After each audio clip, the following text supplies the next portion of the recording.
Let's solve a problem about average velocity.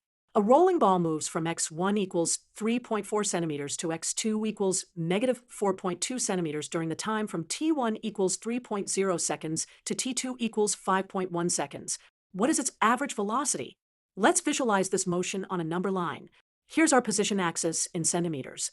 The ball starts at x1 equals positive 3.4 centimeters and moves to x2 equals negative 4.2 centimeters.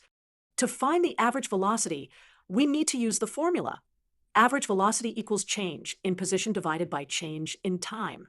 In mathematical terms, that's x2 minus x1 divided by t2 minus t1. Let's identify what we know.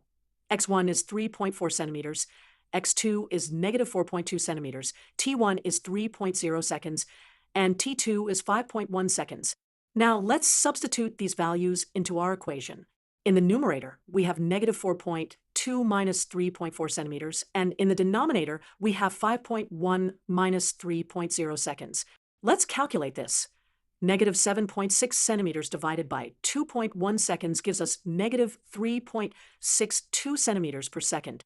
The negative sign tells us that the ball is moving in the negative direction, which makes sense since it's moving from a positive position to a negative position.